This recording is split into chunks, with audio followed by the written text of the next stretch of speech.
All right, I don't have to introduce my leader talent standing here. Endured one lecture, so I'll continue with it. I do want to finish with enough time for people to ask questions. I'm going to plug a book, and I'm going to give you one little admonition. This is a wonderful book about Western Maryland, and it's about the citizens, the civilians of Washington County, which is where Sharpsburg is, where the battle was fought. And it's called Too Afraid to Cry by Kathleen A. Ernst. She was still is, a resident of Western Maryland. It is taken from the diaries of the civilians, the Western Maryland civilians who witnessed the battle, who hid from the artillery from both sides, whose horses and crops were taken by both sides, whose neighbors were arrested for disloyalty, or creating all sorts of sad consequences when people actually can develop sort of familial feuds. But it is a splendid book, and it brings things home to how the people who were civilians actually bore witness to the most gruesome one-day battle in United States history. Mr. Dash.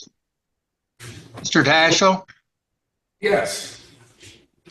My name is Rick Covell. My great-great-great-grandfather was Samuel Moomaw Sr., who owned the farm right across the road from the Dunker Church, which they donated the land to in 1851. But when I heard Too Afraid to Cry, I just felt I had to jump in. So please excuse me. All right. Please. When I don't plug books that often. Paul's, yes, but that is one heck of a book. And it's Moomaw, not Mama. That's what it looks like. And the Moomaw farm was burned by the Confederates because they thought that there would be Union snipers in it. But it's right. Sort of between the East Woods and the Sunken Road. It's right in the battlefield. And I will tell you one thing, I'll just preface this. I have camped on the site of Sharpsburg probably 5 or 6 times. I had camped south of Miller's Cornfield in a farm they used to call the Wilson Farm. It was not Wilson Farm at the time of the battle. It was acquired by the Wilsons after the battle, and the Park Service has it now. It's off the old Hagerstown Pike. But I have gotten up in the morning and seen the cornfield and seen the East Woods and the West Woods. And despite what the park rangers told us, we walked over across the battlefield to the Sunken Road. And if you see these sites and think that 22,500 and some Americans on both sides were killed, wounded, or missing as a consequence of that battle, you don't chatter like the birds. It just takes something and it pulls it right out of your chest. So what I wanted to tell you, this one little admonition. I like big words. Go there and see it for yourself. Go to the the National Park Service battlefield at Sharpsburg. Go to the Visitor Center. The programs are incredible. I learned how to fire cannons at the Moomaw farm. They took a picture of me in my dotage shooting. That cannon is a 12-pound Napoleon. I'll describe that to you later, but we work for the Park Service and they make you they certify you because cannons are scary and cannons can be very dangerous. But I have seen this place at dawn. Whenever you sleep on the ground in one of these wool uniforms, the birds wake you up at 5 and things stir around and you smell coffee and you hear officers bellowing. It sort of gives you a notion of what it was like, yet you get to go home after 2 or 3 days there and take a shower, and sort of sit back and say, gosh, I got to see it, but I'm glad I did. The battle, which we will get to, began outside of Richmond. Aristotle said that science abhors a vacuum. Well, so does history. History begins and progresses from one event to another. And these events lead up to, sometimes mold and preordained, some things that happen afterwards. Now, the two antagonists at the Maryland campaign, at Sharpsburg, Robert E. Lee and George B. McClellan. You can show Lee, so much has been written about Robert E. Lee, so I won't bore you with that, other than the fact that when the Union Army of General McClellan had come up the peninsula, and there's a funny quote from Abraham Lincoln about McClellan, I'll get to that. McClellan trained and succored his army. He came to the east right after First Manassas, right after Bull Run, when the Union troops ran back to Washington. He was a bandy rooster, he was a brilliant engineer, he was a stickler for detail. He was very good at building armies and very bad at deploying them. Lee knew McClellan. Think about the officer corps in the war between the states. All of these general officers, all the ones with any age to them, other than the little, the pipsqueaks who'd been to VMI and just before the war, all of them knew each other. It's kind of like talking about who you knew in college. You knew their strengths, their weaknesses.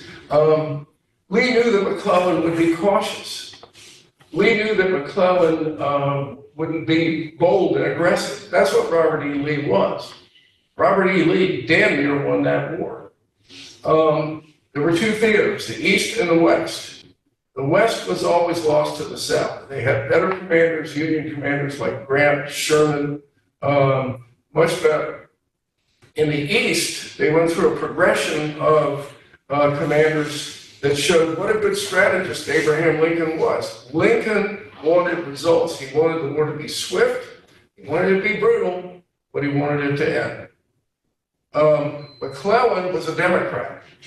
McClellan thought that if he had defeated the major Confederate army in the East, you think about it, here's Washington, here's Richmond, about 100 miles apart.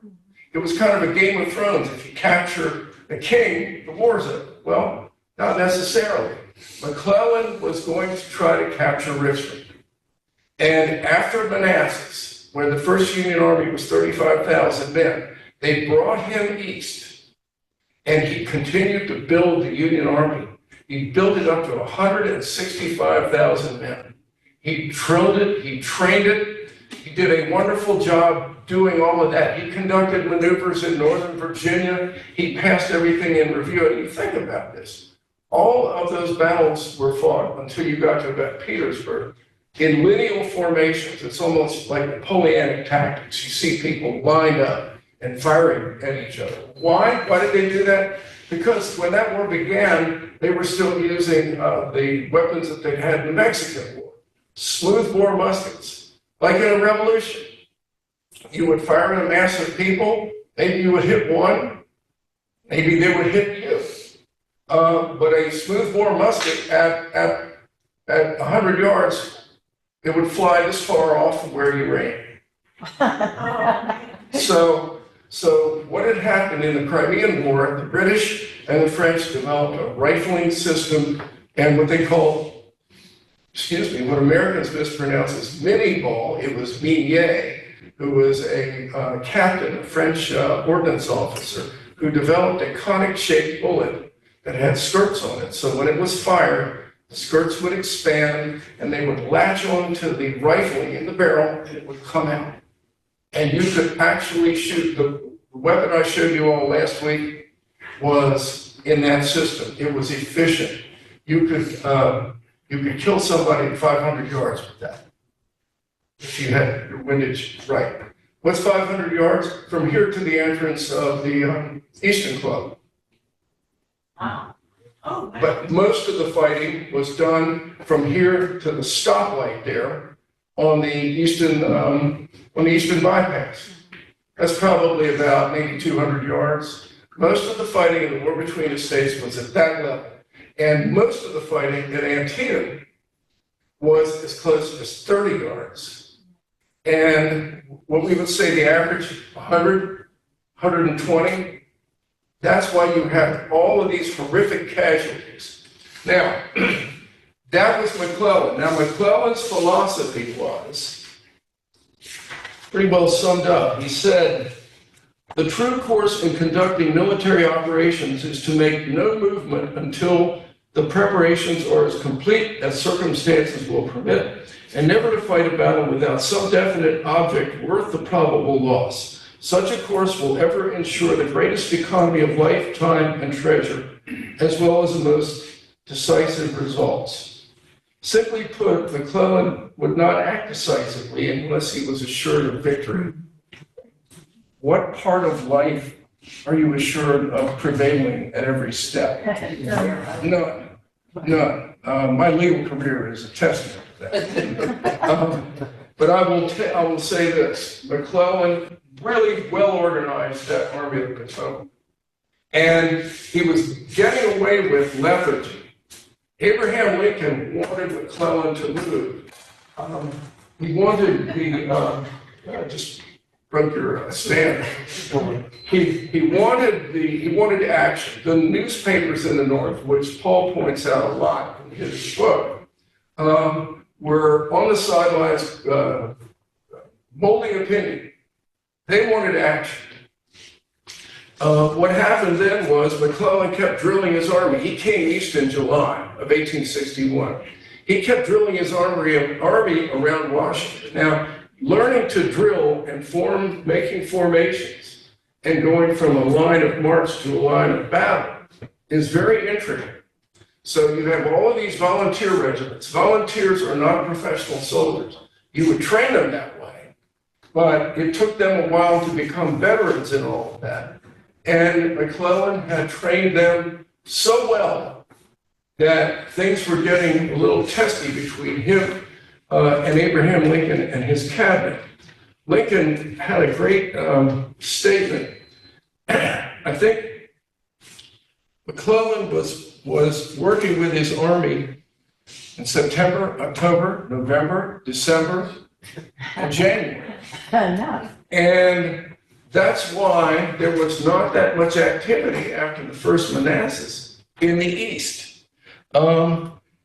There was, on October 21st, 1861, if any of you all have ever been to Leesburg, Virginia, it was a beautiful little town. Now it's starting to get overrun with development, horribly so. It's become a Washington bedroom community. But Union Army, led by Colonel Edward Baker, took about 1,000 men and rode across the Potomac River there and thought that he would take Leesburg, Virginia, and surprise a Confederate general named Evans there. Well, he didn't surprise anybody. It was a horrible, bloody little pitch battle on an area that is about as big as 2 football fields. It's called Ball's Bluff. And when the Union troops were pushed back, where were they? They were, Ball's Bluff is a bluff over the Potomac River. They scampered down that bluff, tried to swim back across. It was a horrible bloodletting. That was a big embarrassment to the Lincoln administration. He was a great friend of Colonel Edward Baker, who was a former Oregon senator. And I'm not so sure he wasn't a lawyer at the same time Lincoln was a lawyer in Springfield, Illinois. People moved around a lot. They brought his body back and laid in state. Lincoln was absolutely furious that McClellan hadn't made any moves and essentially wouldn't move until he was prodded. So on January 10th, President Lincoln met in a White House conference with a number of his cabinet members and 2 of McClellan's division commanders. And he summed up his frustration. He said, if General McClellan does not want to use the army, I would like to borrow it, provided I could see how it could be made to do something. There is nobody who could make a better pithy phrase than Abraham. And just nobody. That's what he said. Finally, McClellan was prodded to go on to Richmond. That's what they wanted them to do. And on St. Patrick's Day of 1862, they started ferrying federal troops out of Alexandria, Virginia, to Fortress Monroe. Where is that? Hampton Roads. You ever go across the Bay Bridge Tunnel, and then you're going toward Hampton, you will see Fortress Monroe. It never fell. It was a Union post throughout the war. Jefferson Davis was imprisoned there after the war. Fortress Monroe stayed in federal hands. McClellan starts up the peninsula toward Richmond. He had 121,500 men, 14,592 animals, 1,150 wagons, and 44 batteries of artillery. A battery of artillery is from 4 to 6 guns. You would get like 2 or 3 batteries, and the amount of fire, canister, solid shot, all that stuff going out, it's horrific. But artillery was very, very important in the war between the states, and it's very important at Sharpsburg, very important. So what does he do? He marches up, he stalls a little bit in Williamsburg. There's a little desultory battle there, the Confederates fall back. And in May 31st, he actually got into the gates of Richmond. Actually, they could hear the church bells. And McClellan was thinking about a siege. A siege means lots of artillery. You bring your destination and you fire on it until somebody, tries to come out and sally forth and attack you. But he wanted to conserve his men. He didn't want to lose any. He wounded at that day, I think it was May 31st, June 1st, he wounded the wrong man. And that was General Johnston. General Johnston was like a Confederate McClellan. He was in command of the entire Confederate Army at that time in the East. Johnston was wounded, and Jefferson Davis turned to his military advisor, Robert E. Lee. Lee was the most venerated of all the Virginians. And what he got with Lee, go back one more, what he got with Lee was somebody who looked aged and almost playful. He was a stoic person, but he was extremely aggressive, and he was a gambler. And he fought what became known as the 7 Days Battle from July 25th to August 1st. And he suffered more casualties, but he attacked McClellan's army with such ferocity that they forced it from Mechanicsville, Virginia. If you know where that is, it's a little bit to the northeast of Richmond, all the way down to Harrison's Landing. Harrison's Landing is on the James River. When McClellan came in, here's the York River, here's the James River. His base of operations was here. Lee pushed in all of these savage assaults. He pushed the Union Army all the way down to Harrison's Landing. And George B. McClellan stayed at Harrison's Landing, bottled up with 87,000 men. He had 20,000 more than Lee had. But he was so cowed by that, he stayed put. Well, Abraham Lincoln wasn't going to have that. So they got a commander from the West. The Union Army always seemed to have better, more aggressive soldiers in the West. And he got John Pope. Well, John Pope was a blustering bully. He said that he threatened Virginia civilians with summary execution for harboring guerrillas. Let's say your son was home and he was in the Confederate Army. They found him Pope was going to have the family executed. He said he was kind of The a, whole family? yes. And Lee called him a miscreant. And that's one of the most assertive things Robert E. Lee has ever said. Well, he didn't execute any families, but he threatened.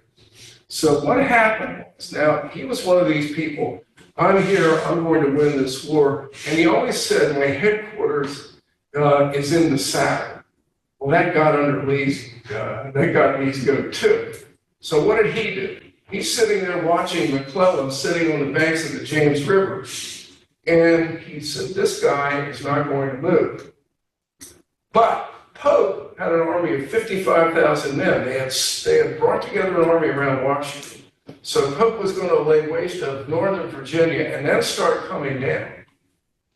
And you think about it, the guy right on 95, he was going to come through Fredericksburg, join up with McClellan outside of Richmond. My God, they would have had almost 200,000 men. Let me break one other myth. Who killed more Yankees than Robert E. Lee? Sherman? Alan Pinkerton. Alan Pinkerton of the Pinkerton Detective Agencies was an incompetent charlatan. You're going to see all these little documentaries about Pinkerton saved Lincoln as his train was going through Washington. Right. Well, all of that is based on what Pinkerton's operatives said. Pinkerton's operatives said that some Corsican barber at the Barnum Hotel named Francinito, I believe it was going to kill Abraham Lincoln. And they even showed him there in the station, one of these pseudo documentaries. Don't watch any of that crap. It's crap. And when they get to it, it's like, oh God, are they ever going to find the treasure? No, they never will. They'll find some stuff. McClellan relied on Alan Pinkerton when he's coming up the peninsula. Pinkerton told McClellan that Lee had 200,000 men. Lee never had 200,000 men. He had about 80,000, 75,000. When they ultimately get into Maryland, when McClellan is chasing Lee into Maryland, Lee's going down in numbers. He has 120. He had 35. So Alan Pinkerton fed into all of the scary kind of boogeymen of McClellan's psyche. Now, Was Pinkerton a better agent? yeah, probably. Alan Pinkerton completely fooled him. Where do they end up? They end up in Sharpsburg. Now, how did they get to Sharpsburg? Okay, they walked. They walked. So when Lee got part of his army with General Jackson, Thomas Jonathan Jackson, followed by Longstreet's wing, they came up around Pope. He was on the Rapidan River. They came up around him, came through Thoroughfare Gap, and attacked him at the Old Manassas battlefield, and routed him in a 3-day battle. So Pope is now running back to Washington. What was McClellan doing the whole time? McClellan was at Harrison's Landing, and Abraham Lincoln is going, send your troops to Pope. He needs your troops. Well, ultimately, Pope had 75,000 men, but it just wasn't enough. He wasn't as good a general as the people he was facing. McClellan dragged his heels, and Lincoln was telling him on August 3rd of 1862, you get your men up to Northern Virginia and reinforce Pope. Pope would have been in overall command. Fits of pique. You think if you're in any organization, somebody wants to be the big dog, somebody wants to be the leader. Well, that's what McClellan wanted to do. And Pope was as big a jerk as McClellan. But Pope got whipped. And by that I mean he ran back to Washington. There was a battle after that at Chantilly, which is now, thoroughfares, highways, everything. And a Union general named Kearny, but it was spelled Kearney, Phil Kearny, was killed in that battle. And this This is poignant because when the Confederates found Kearny's body, they called a truce. And they put his body on a stretcher and they had a white flag for federal troops to come retrieve Phil Kearny's body. A lot of these people, there's a lot of rancor, there was a lot of hatred, there was a lot of brutality, but there was some civility that is hard to explain, but it was there. So what happened? Well, that was a real turning point. Twice in 2 years from Manassas, Union armies had been chased back into Washington. And at that point in time, Robert E. Lee was in command. So you had an aggressive commander. Lee could not have taken Washington. Washington had, all in all, with all the federal troops, there were about 165,000 men. That would have been impossible. If you've ever been around Washington, there was a ring of about 20 forts around Washington. Some of them are still there. Fort Washington is there. I think Fort Stevens is there. There's a number of them there. Fort Sumner is there. We lived right down the street from There you go. Mass Ave. And they made parks out of them. Well, these were pretty strong, they were pretty strong fortresses, and they were ringed with lots of artillery.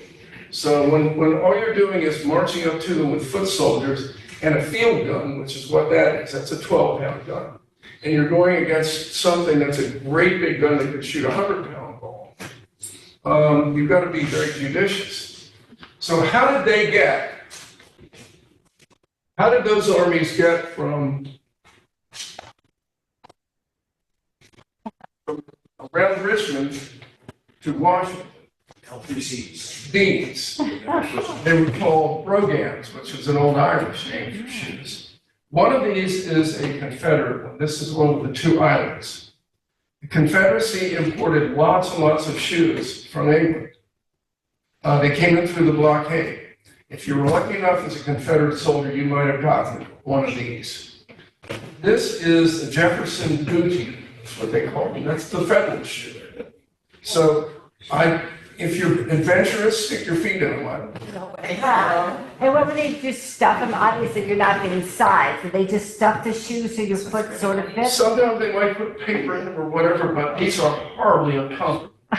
And I've got to admit to you that I'm a coward, so I used to get Dr. Scholl's and stick them in there, or I'd be walking with a limp.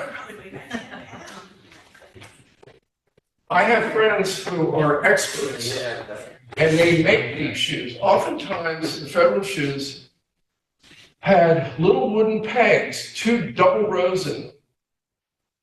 And they would use an awl to poke the hole through.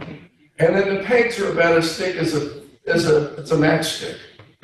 But they would jam these pegs up there and then soak them so that they would expand. And they would actually keep the shoe intact. But how long? Who wants to take a guess? I ran out of lollipops. Mark won last week, by the way. Who wants to take a guess at how long those shoes would last? How long? How far? They're still around. 150 miles was what one federal commissary study was. After 150 miles, they would give out. Oftentimes roads, like the road to Shenandoah Valley was a macadam road. So it's like walking on the street here. Walk on those dang things. And 150 miles. So what that meant was any army that moved had to have shoes. It had to have food. It had to have a commissary.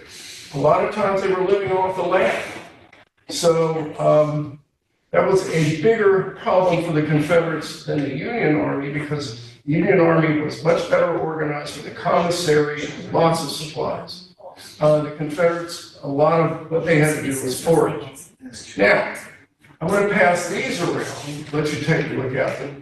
These played a distinct part in the Maryland campaign. This was General Order 191, Robert E. Lee's lost orders. I'll get to that in a minute. But the two Union soldiers from Indiana found these orders in a field outside of Frederick. So McClellan knew Lee's trick dispositions, but that's another very interesting story. But let's get back to McClellan and Lee. Lee's army had to cross the Potomac River. Lee decided that if there was a chance that he could go into Maryland, he might get recruits from the secessionist elements of Maryland.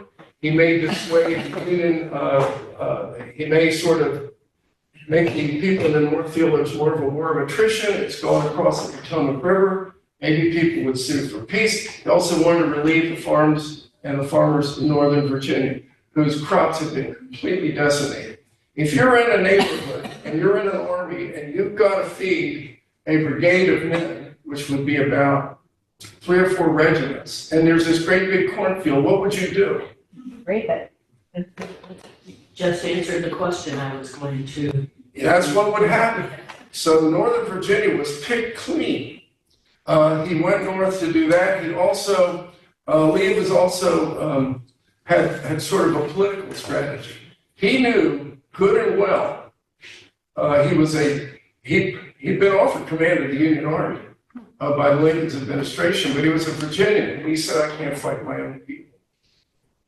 That's how people thought in those days. They thought their state was their home. The federal government was something further away. It was a different mindset that we have today. But what Lee realized is that the North's resources in manpower, manufacturing, and granaries, the North could sustain a war. That the only chance that the South had to gain its independence was bloody their nose enough so that somebody would say, okay, you go your own way. I don't mean to make light of this, but these are a lot of the motives that were in play at that point in time. So when Lee decided to go into Maryland, he didn't even ask Jefferson Davis's permission. He just said, we're going to do this right now, the time is right. They're demoralized. Pope's army has been chased back to Washington. And for a moment in time there was a chance that the North would sue for peace. They lost 2 armies, or they'd had 2 armies chased back to Washington. Some people thought Robert E. Lee was invincible. I know that, what's-his-face, Pinkerton did. And I think McClellan was a little cowed. So what did they do? Lee decided to leave from Northern Virginia, push into Maryland, and see if he could take advantage of secession sentiments. He went to the wrong part of Maryland. He went to Western Maryland. Western Maryland was pro-Union. There was a Southern, there was probably about 20-25% Southern sympathy, and there were a lot of boys from Western Maryland who went and fought the Confederacy, but they were not a majority of the Western Maryland people. As I told you in that last talk, Western Maryland was smaller farms, heavy German influence, not a plantation type economy. Funny enough, though, in Washington County, there were over 1,300 slaves still at that time, in the time of the Battle of Antietam, and over 300 slaveholders. But they were small, they were sort of like people who worked in the field with you, that sort of thing. It wasn't like the going with the wind notion of great big masses of people in one crop economy. So, what happens? Lee goes into Maryland. He wanted to get 20,000 volunteers. He got 200. Think about that. He went into a unionist section of Maryland. But what had been going on in the war between the states up to that point? Well, in the spring, in Tennessee, they fought the Battle of Shiloh. 2-day battle. More casualties than there were at Antietam. 30,000 people. And people in Western Maryland, even if they had Southern sympathies, are like, my God. This war is generating tens of thousands of casualties in every one of these campaigns. I'm sympathetic with the South, but I think the North has got more, and I'm not going to get killed. 200 of them joined back up, and There were other Southern volunteers that went from Maryland into Richmond, pretty well ended in 1864. At that time, people really got the idea about what was going to happen. You look at these jackets. This is what they marched in. That would be a typical Confederate infantry jacket. If you look at it, that's what butternut looks like. It started out as gray, but it would have been in a not chemical, it would have been like a natural dye. It would have been like a dove gray. After about 3 weeks in the field, that's what it looked like. After Lee got into Maryland, it wouldn't have looked like that. It would have looked like tatters. It would have looked like a burlap bag with a few buttons on it. Why? Because they had been fighting continuously since July 25th, all the way up to the middle of September, without another pair of shoes. These jackets, you get like 3 a year, but they were in tatters. This is a federal sack coat.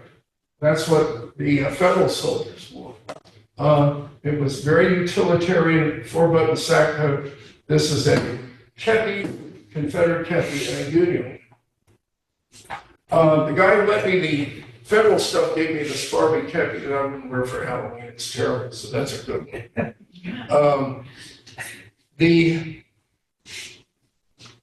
The Army was divided. You think about these armies. When you're going up, like from Virginia into Maryland, what are you going to do? He started out with about 55,000 men. By the time he got to Sharpsburg to the battle, he was about 32,000. Well, what happened? Stragglers. If you had shin splints, if your foot hurt, if you had no shoes, if you couldn't march any longer, you fell out.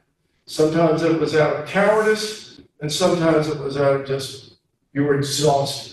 You were worn out.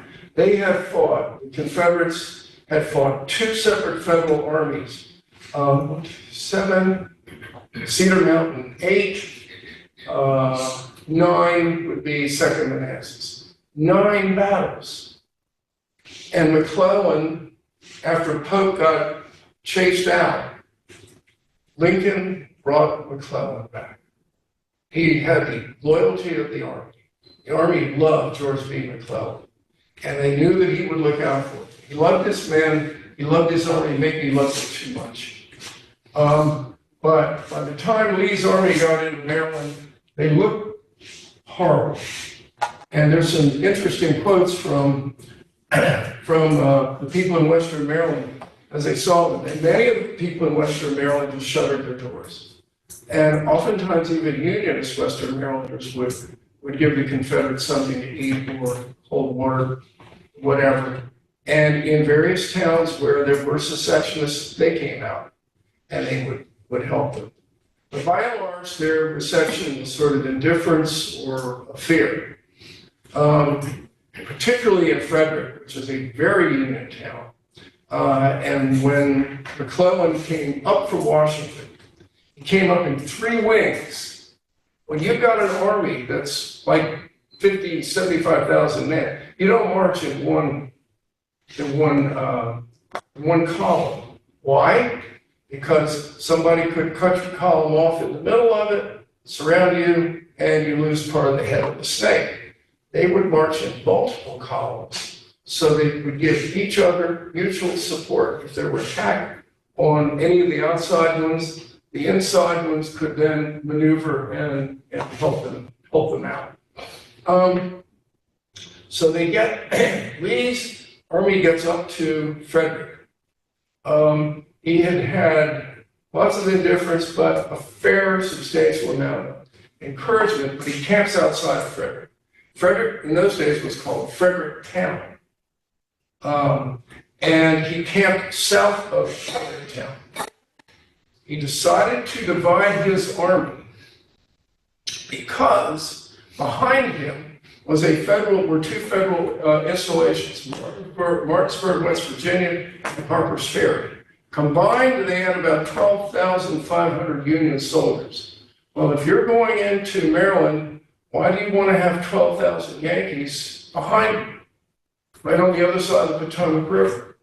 You're inviting disaster. So Lee divided his army not realizing that McClellan may move a little quicker than he thought he would.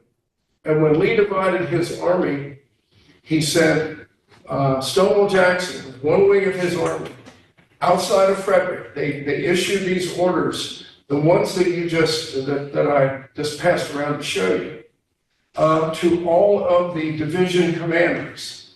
Well, that particular order was lost. Nobody fessed up to it. And it was directed to General Ambrose Powell Hill, who was a very good general. I'm sorry, D.H. Hill, Daniel Harvey Hill.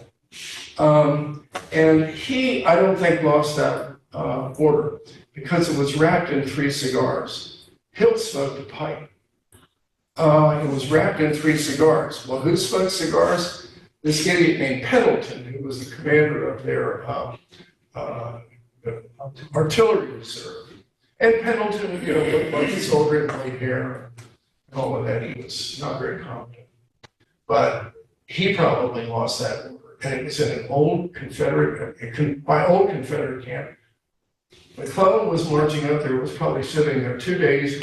It's 27th Indiana, came into Frederick. There was a corporal and a sergeant. One was named Bloss, and the other one was, I'll get to it. Anyway, one was wounded at Sharpsburg, the battle that followed. McClellan had that order. That order was 3 cigars were wrapped around it. And these soldiers found it, and they took it to their captain and said, this is serious. If you read it, it's actually readable, because it says General Orders, Army of Northern Virginia. It says Jackson will march here. Claus will break off from Jackson, all of these specific orders. So by September 13th, George B. McClellan knew that Lee's army was in 5 pieces, stretched from Boonesboro to Hagerstown to all the way to Harper's Ferry. Go out there, go to Western Maryland. You need to see where these places are. Western Maryland is interesting. I hope that Western Maryland doesn't get what the Eastern Shore is starting to get with tract housing. But if you go to Western Maryland, you will see what it looked like. And the people there are attuned to it. They know what happened there. If you were to go to Sharpsburg is about as big as Oxford. And it's still that size. It is still that size. And there are lots of nice bed and breakfast places there, but they're period homes. Go there. Go to that park. Look at this. This brilliant map is a National Park Service map. It shows you how that battle started. We're going to go through a number of maps, and I'll try to get through, because the battle at Antietam was 3 separate battles. McClellan, even though he had the Confederate orders, they came to him when he was meeting a series of dignitaries from Frederick and the surrounding area. These were Maryland civilians. Well, one of them was a Johnny Reb. One of them was a Southern sympathizer. And he noticed how when something was brought to McClellan, there was a stir in his staff. McClellan always had a nice big headquarters somewhere a little bit removed from his troops. So this delegation of citizens sees somebody come up and talk to McClellan. McClellan goes in the next room, and he goes, now, if I can't win Bobby Lee, I never will be able to. He had Lee's plan. Lee's army was in 5 separate pieces. Lee's army probably totaled, at that point, about 35,000 men. McClellan had 75. But he spread his out too. If you've ever gone to Harper's Ferry and you ride up to Frederick and you go down 340, like you're going to Harper's Ferry, Leesburg, or whatever, look to the right. There are 3 gaps across South Mountain: Fox's, Turner's, and Crampton's Gap. Crampton's Gap is near Burkittsville, Maryland. You'll see the signs. Burkittsville is always off to the right. If you go up the old National Highway, Route 40, through Middletown, and then over toward Boonesboro. That's Fox's Gap, Turner's Gap. We got word of what McClellan knew, not whether he knew he found the order. The Maryland civilian reported to Jeb Stewart, who was Lee's cavalry commander, who was in Boonesboro. Something is afoot. I was at McClellan's headquarters and something's going on. He says it was a flurry of activity.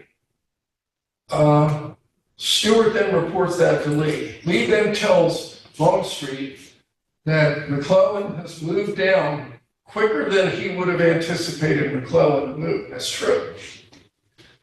So get Daniel Harvey Hill, who was the rear guard, he was in Boonesboro, block up those 3 gaps in South Mountain, and there are only 3. Block them up, find us time until Jackson has captured Harper's Ferry, and we'll get back together, reconcile. So what happened? Hill goes up to Fox's Gap and Turner's Gap, and they fight a battle that lasts about a day and a half. And they lose more men than the Union people did. McClellan moved whole corps, Hooker and Cox and Franklin. Franklin was kind of went. But they moved them into those gaps, and Hill held them off long enough, even though he lost more men, to escape. And Lee then hightails it to Sharpsburg.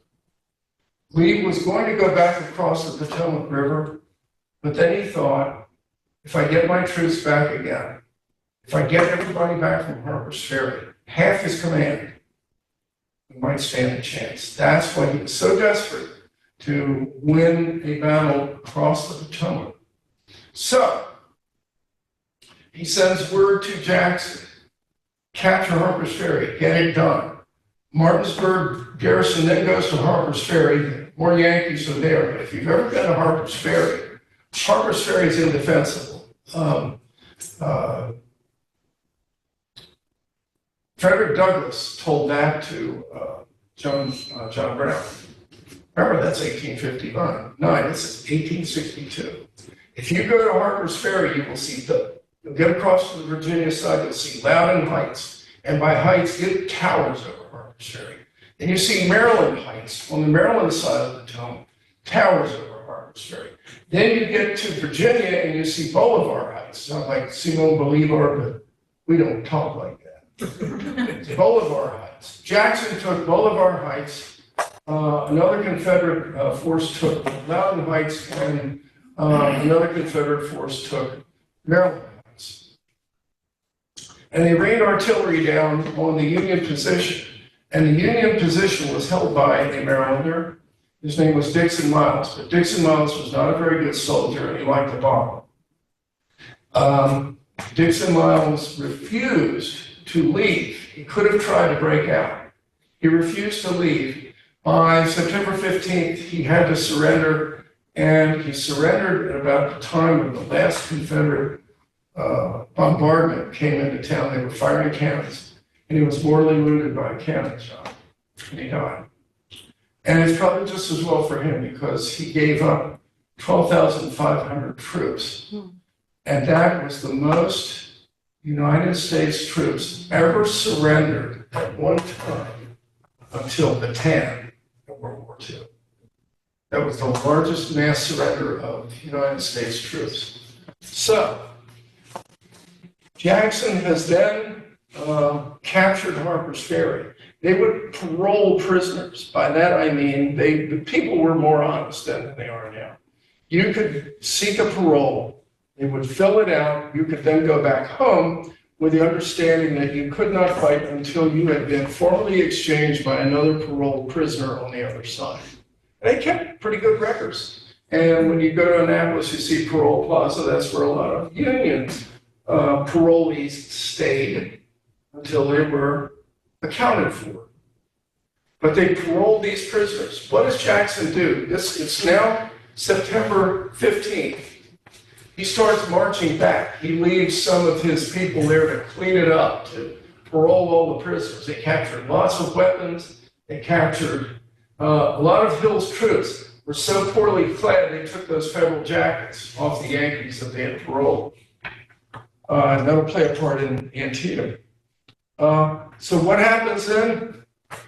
Jackson starts marching back. McClellan is moving up. So it's September 15th. He stops.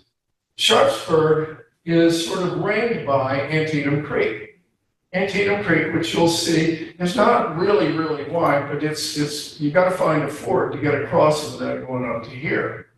So he moves up, and then he stays, because Pinkerton told him Lee had 120,000 men, and he thought, my God, I'll be overwhelmed. So he stayed there until more of his troops came in and joined him. They had chased Hill off South Mountain. They had taken Crampton's Gap, that's where that Gathland State Park is. And right at the bottom of the hill near Burkittsville, where they supposedly said that's where the Blair Ridge Project was.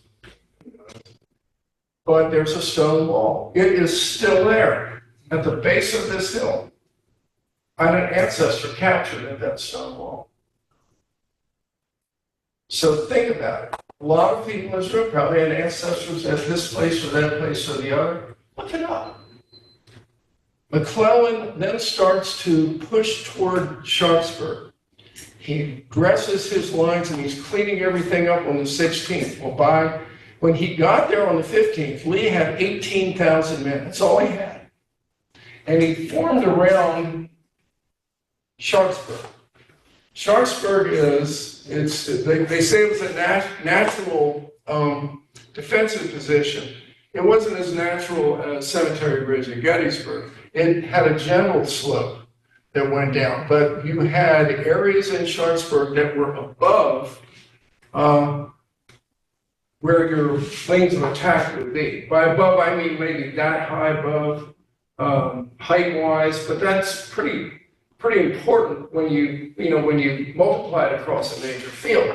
So Lee started filling in, knowing that, how does he get out?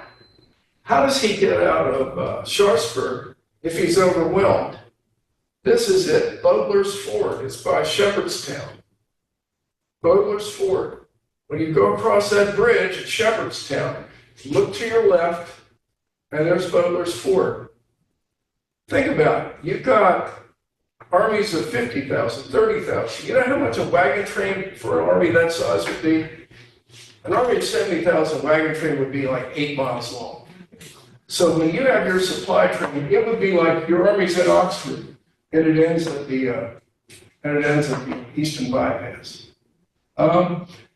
Lee had 18,000 men when McClellan shows up, and you'll see Antietam Creek. You'll see how it winds around. Pry House, Pry Ford is right there. That's where Pry House Medical Museum, that was where McClellan's headquarters were. Here's the battle, and here he is. And he was watching the battle through telescopes. Where was Robert E. Lee? He's here in Sharpsburg going back and forth. He's shifting his men around. By the time Jackson and part of his wing got up there, Lee had close to 30,000 men. And he had interior lines, which meant you could take your guys and move them back and forth. And that's the trap McClellan fell into. McClellan launched piecemeal attacks. If he had been like a Chinese general and just attacked Lee with everything he had, he would have driven Lee into the Potomac River. He was afraid of Robert E. Lee. And Alan Pinkerton didn't help in that regard. What happened then? Well, the battle is 3 battles. And we're going to go through each of them. I'm not going to get into too much detail. But it starts here. They started across Antietam Creek on the evening of they started bombarding the 15th and the 16th. And Too Afraid to Cry is, I've got some excerpts that I can read if I haven't talked too long, but Too Afraid to Cry is they were firing into Sharpsburg. the Union Army. They probably thought they were trying to hit Lee's troops that were in hidden places in the Westwoods and Nicodemus Heights. Longstreet's headquarters was a Piper farmhouse. They thought they were firing at night. And these poor civilians in Sharpsburg, one 20-pound Parrott shell, a shell, 20-pound artillery shell, would demolish like a big part of this building. Maybe 30 feet on each side of it. So what they did was, Lee had Jackson up here. He had Longstreet down here. He was going to shuttle troops back and forth. Instead of attacking all at once, McClellan stayed back here at the Pry House and kept a reserve of 20 to 25,000 men. And even more of his troops were piling in to save his reserve. And one of his generals, Fitzjohn Porter, where they could have actually won the battle, told McClellan that you were the last large army between here and Washington. Think about that. You can't suffer defeat. So McClellan feared defeat more than he coveted victory. Okay. If you were to go to this area today, what you would see, Gettysburg is a holy place. But Gettysburg is populated by monuments. And Gettysburg started after the war between the states. It almost had an amusement park kind of over here. They had a railroad there that went out to the Round Tops. They had all kinds of tourism. And all of the states in the northern states started erecting monuments. And they ultimately, the first Confederate monument was allowed to Maryland in the 1880s. That's near Culp's Hill. But there were no Confederate monuments until like 1880 something. This park is pristine. I would be sleeping, let's see, here's the cornfield here. This would be the property that is now acquired by the park. This is an older map. And get up and look across at Miller's cornfield. I would look across and see behind me the Smoketown Road. I would see the Maryland Monument near the visitors section. I'd see the Dunker Church. Fascinating. It's all still there. And if you were to go to that park, it is probably one of the better ones in the entire country for lack of clutter. And interestingly enough, it's a small area. If you went to Oxford, you could probably ensure that you'd encompass the entire battlefield. If you went to, the old church where Evergreen Road is, you draw a line up to the Tread Avenue, and then you draw another line toward Bruins Creek, a little bit north of it. That's the whole battlefield. That is the whole battlefield. As I told you, this cornfield is absolutely incredible. I'll tell you the part it played in this battle. The cornfield was 20 to 24 acres. You think about the cemetery in Oxford. You multiply it by 4. That's how big the cornfield was. The cornfield changed hands 15 times. There were so many people killed. There were 8,000, they estimate, 8,000 people killed or wounded in the cornfield in the size of 4 Oxford cemeteries. That's the first part of the battle. Why was this battle so ferocious? Because it was in a small area. It was in a small area with large numbers of troops with advanced weapons. The cornfield, I'll describe this to you. The 4th United States Artillery, Battery B, came to one side of the cornfield during the action. It's 15 back and forth. This is what they were firing. This is called canister. They would come in tins. It would be tins. That would probably be, enough for a Napoleon, a 12-pound gun. That's probably about the border. So you might get double canister or even triple canister. They would push these down the tube, pass that around, and look at all the shot that's inside of that. They would fire this enormous shotgun blast in masses of troops. When one of the attacks and counterattacks, Hood's Texas, had an entire division. Now, in those days, the division was around 2,300, something like that, 2,000. They asked Hood, General Hood, where is your division? And he said, dead in that cornfield. They found entire ranks of people. This is about where the second U.S. was, right there, or Battery D. Entire ranks of people dead in ranks. When Hooker, who had been the first Union general, Hooker was a good general. And yes, hookers are named after him. You're not going to get it. Hooker came out of, at dawn, at 5 in the morning, came out of, he had crossed Antietam Creek. They had pushed to the Hagerstown Road, and their destination was to come into Sharpsburg down the Hagerstown Road. So he pushed in there and started down. When he got to about here, this doesn't show, go to the next one. When he got to there, he looked and he could see a North Carolina regiment was probably about, big one was like 400 people at that time. With bayonets fixed on their muskets, they probably were right shoulder shift like this. He could see the glint of the bayonets above the corn. And that would have been at probably about 7. He brought artillery to bear and started firing into that cornfield. And Hooker finally said after the battle was over that the corn was cut so low that it looked as if people had shears. There was nothing left except dead and wounded.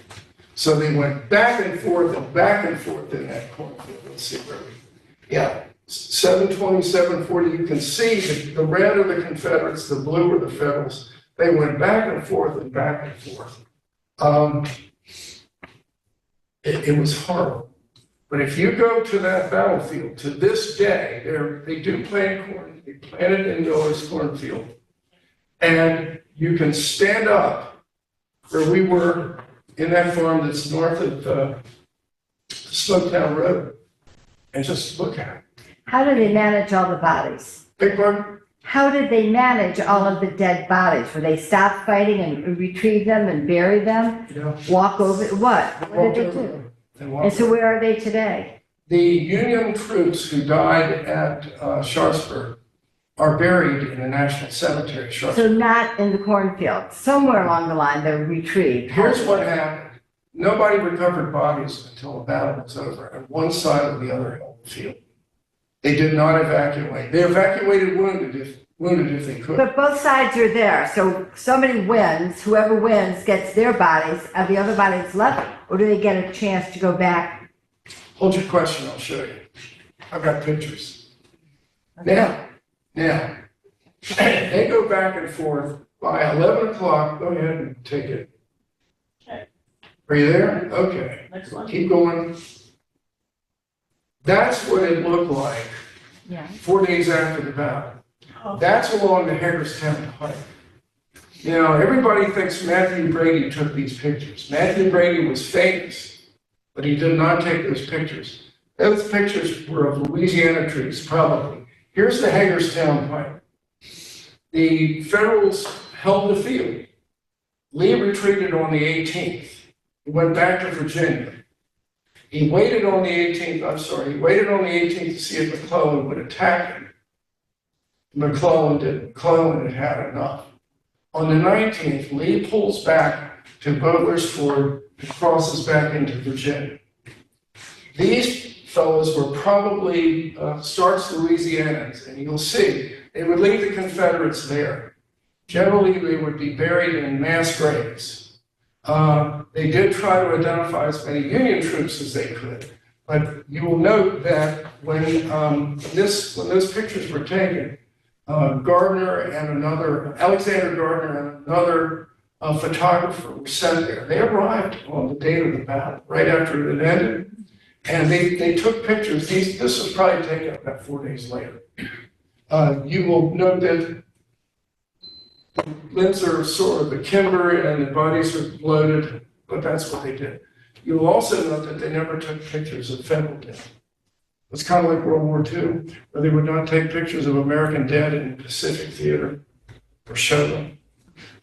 So what happened was the Federal, now to go back and answer your question, the Federals would identify, they held the field, so they would identify as many people as they could.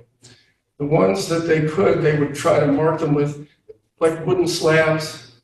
You've heard about people putting their names on slips of paper and putting it on their jackets. They didn't have the equivalent of dog tags or anything like that. They did not. You can find sometimes, these are very expensive, but you can find identification tags that people had made up for themselves, mostly in the North.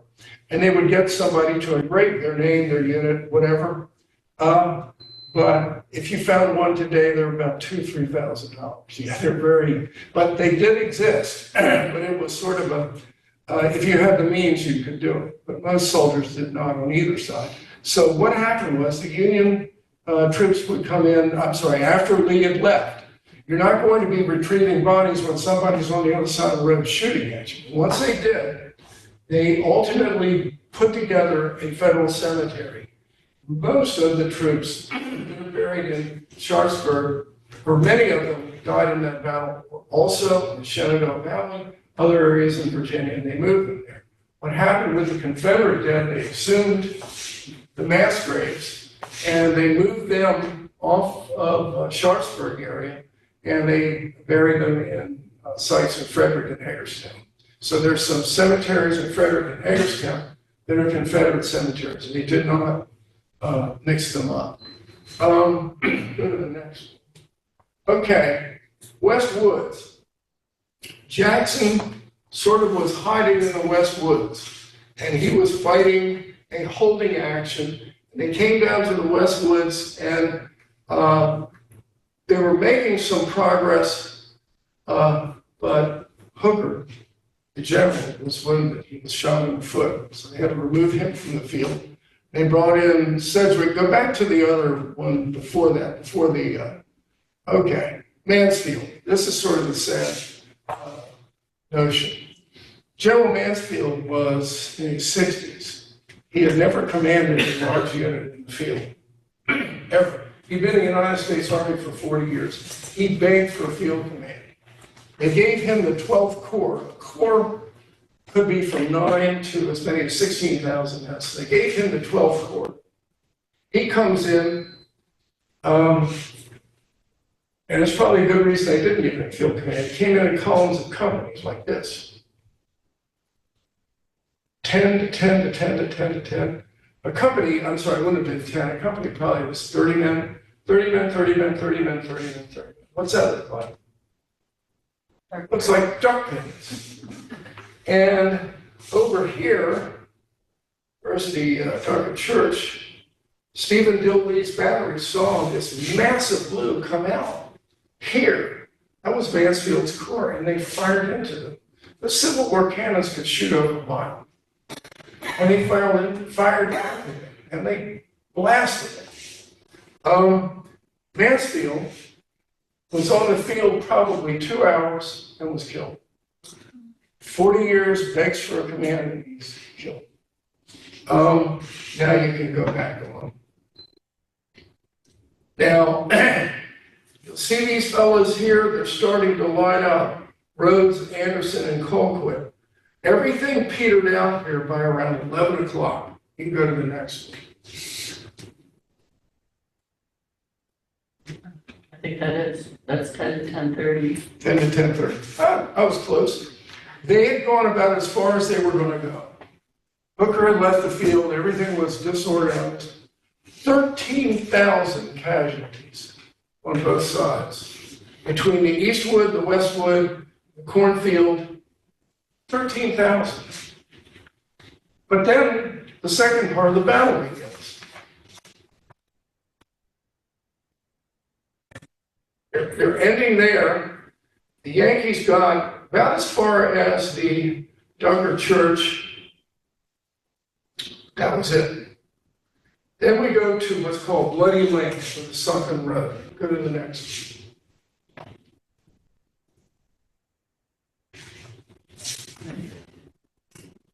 Ah, okay. Here you are. There was an old farm road that for the better part of a century had been worn down outside of Sharpsburg. Sharpsburg was a prosperous little farming community. And farms were neat, and names like Miller, Poffenberger, Roulette, Rohrbach.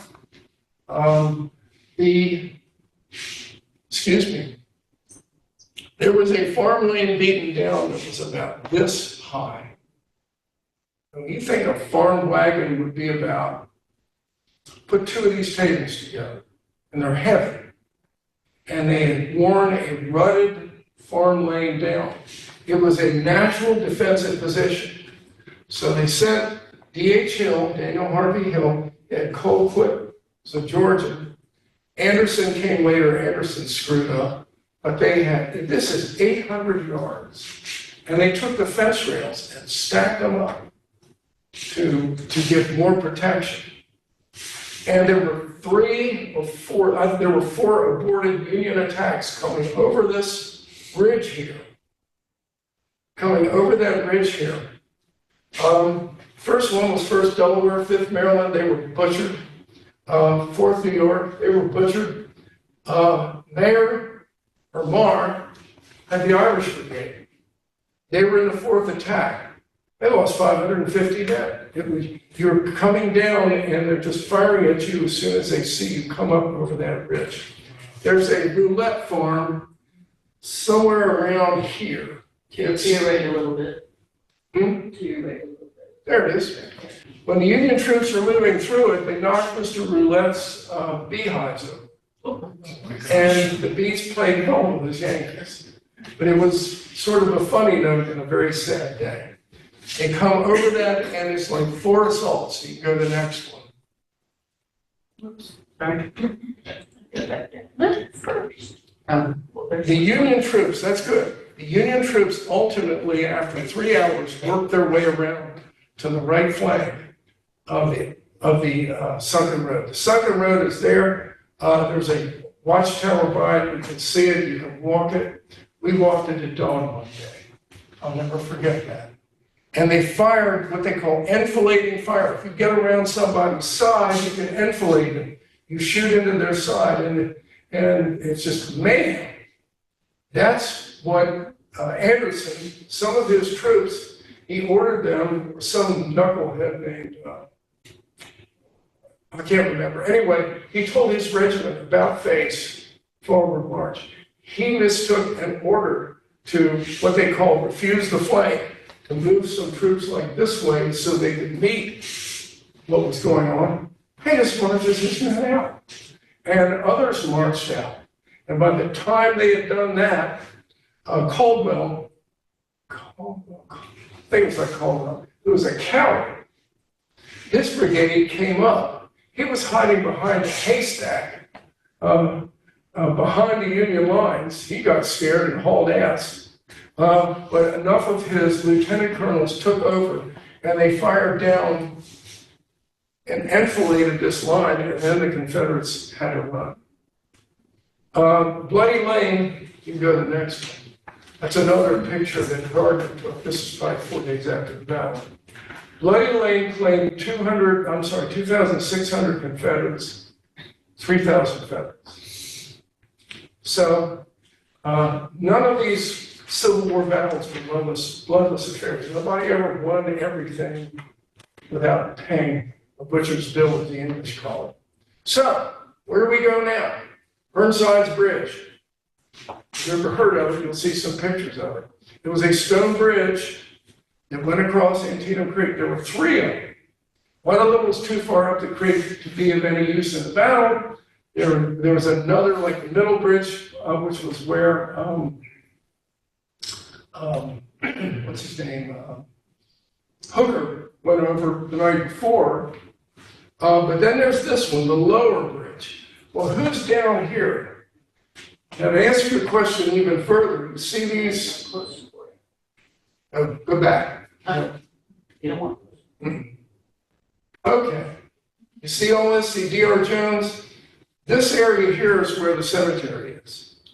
In those days, it was just high ground.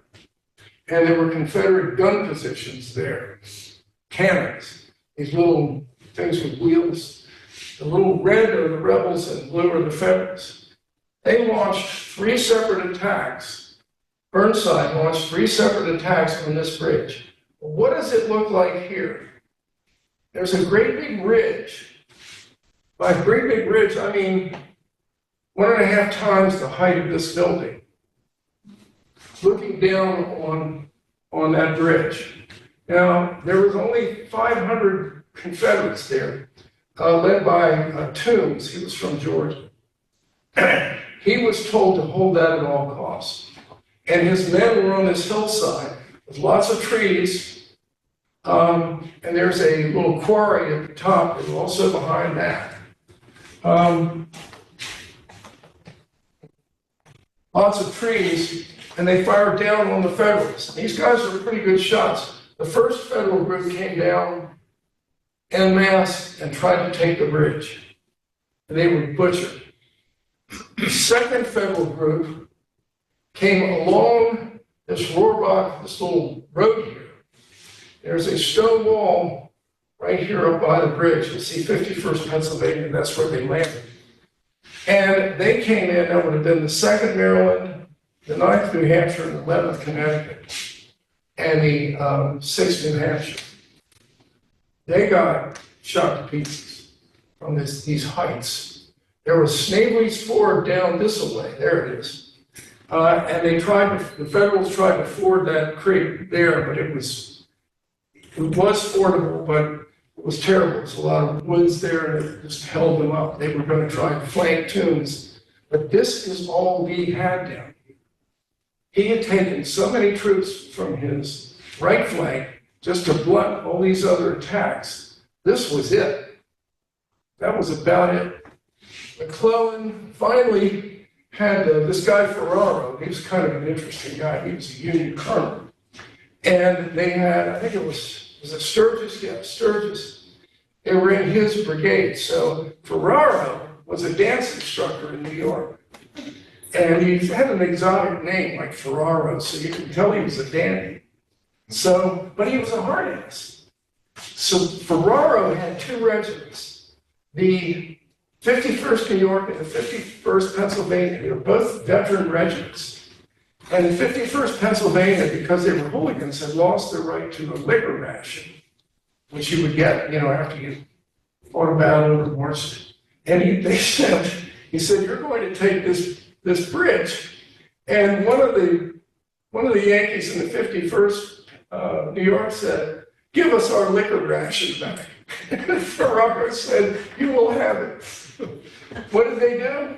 They stormed down this Rohrbach lane. The 51st New York took cover here, the 51st Pennsylvania along that stone wall, and they fired enough to keep, there were only 500 Confederates up there, 160 were casualties, to keep their heads down long enough that both regiments then forced their way across that bridge. And by that time, Toombs' men were running out of ammunition, and what did they do? They hauled ass. They held up the Union soldiers for 3 hours. Only 500 of them held up a whole corps. So they retreated. Right up here, Bachman and then Gordon with his 6 guns, they tried to slow the Union troops down. They had now come across. They come across the river, come across the Antietam Creek. By 1 o'clock, they were there, and they were forming up. You go to the next one. Then they came in en masse. Well, what happens then? There's very few Confederates there to stop them. They could have taken Sharpsburg and rolled Lee's lines up. Go to the next one. A.P. Hill.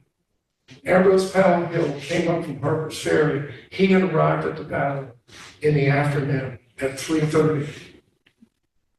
And he struck Burnside's troops from their exposed left flank and drove them all the way back to the creek. By 5 o'clock, the battle was over. 5:30, something like that. Just to give you an idea about how they cleared some of those Georgians off, they fired what's called case shot. It's like a round that holds a big ball, and then about 20 of these. It's very devastating. What happened after that? Lee decided to stay for one day, see if McClellan would attack him, consolidated his forces. McClellan did. Lincoln issued the Emancipation Proclamation. He had wanted to issue it back in June. Secretary of State Seward said, don't do it. Wait until you've won a battle so you don't look like you're desperate. Lincoln had issued the Emancipation Proclamation 5 days after the battle. This picture was taken by Gardner on October 3rd, 1862. That is General George McClellan, sort of a bandy rooster who's 5'8". Lincoln was 6'4". Where's George McClellan? He's still sitting in Sharpsburg. He did not go back, he didn't go across the fords and enter Virginia. You will see, this is Fitzjohn Porter. He was kind of an ass kisser. He was a real good friend of McClellan's. But a lot of these are staff officers and some of his generals. Take it back a little bit. Who knows who that is? I run out of lollipops, but who is it? That's great. George Armstrong Custer. Custer was a staff officer with McClellan. Custer lived until 1876, when he met his fate, Little Big One. But there he is. Natty little fellow. Go to the next one. This was taken probably right after or right before. Lincoln is conferring with McClellan, begging him to advance, begging him to take the war into Virginia. McClellan said he needed reinforcements. He never even committed all of his troops to that battle. We got away. And what happened? In December of 1862, Lee had reunited and re-equipped, and at Fredericksburg, he hauled Ambrose Burnside. Horrible battle. But this was the Maryland campaign. And oh, this is very interesting. Let me point this out to you. Want to take questions first and then Now, do that? I'll make this quick. This is, I don't know how Lynn got this, but there's Burnside Bridge. There's the wall of Frederick soldiers. That would have been the 50th Pennsylvania. Here are the heights over here. Can you imagine shooting down on this bridge? The people funneled into it. I don't know how Lynn got this, but apparently the Park Service will those. That's the cemetery. So you're looking down Sharpsburg, that's a Boonesboro Road.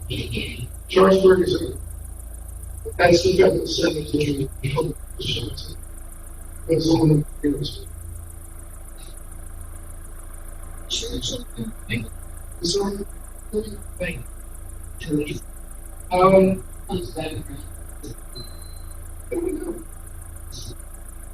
This is the federal cemetery, right?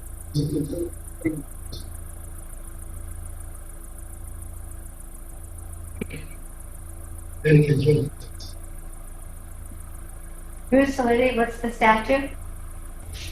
What's the statue? Oh, it's a Union soldier.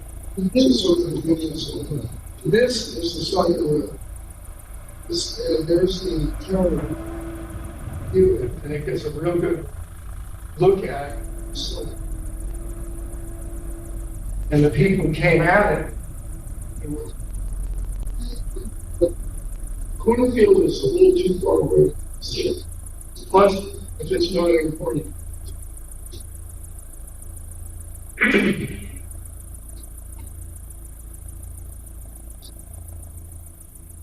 Sharpsburg is over here.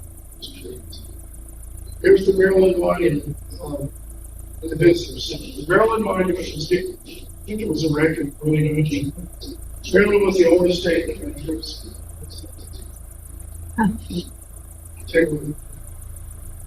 There's where this totals would have been. That's the.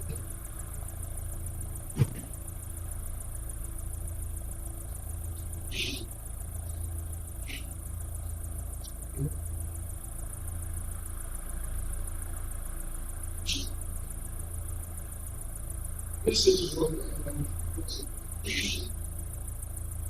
so they'll see us in the Lord by lots of statues.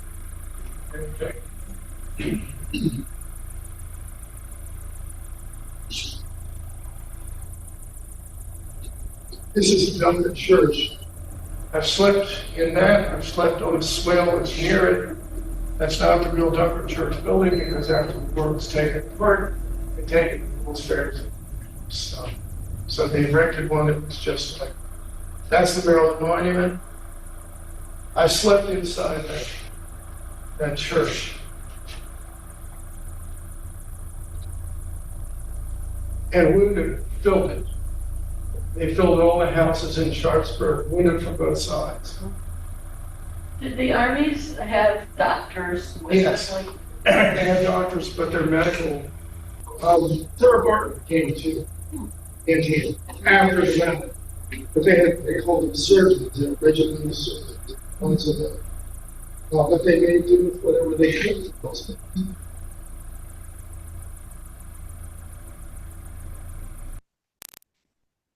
That's good, that's a good idea. So that's, well, later in life, I was, I can't reenact anymore because my knees hurt too much. So the federal government taught me how to shoot their cannons and they supplied the powder. So Joanne's pretty good photographer. And this is a 12-pound, that's a real Napoleon, it's a federal gun. And 1 ton in the tube, which is the barrel, all bronze. And this is a little lanyard cord. It's not like all the pirate movies, you know, where they have a torch and they stick it down and touch it. We have a friction primer. What would have happened when you fired that gun with a pounded gun in a real charge is this cannon would go back Kick back. 15 feet and the barrel would flop up. Yeah. So that doesn't look too good in the national parks. They don't want any tourists getting hurt. So they don't give us real rounds. But that's how a gun crew looked. 1, 2, 3, 4, the gunner, 5, 6, 7, pick the shells out. So that's the artillery. They said it was the king of the battlefield. It really was. It really was. And the federal artillery was very advanced. The red was a cap. When you had red was, the colors were blue for infantry, yellow for cavalry, red for artillery. So, and the Reds didn't have as pretty jackets. That would have been a shell jacket about 1862. So I guess that's it. I think I've talked over my time again. I did, damn it. Well,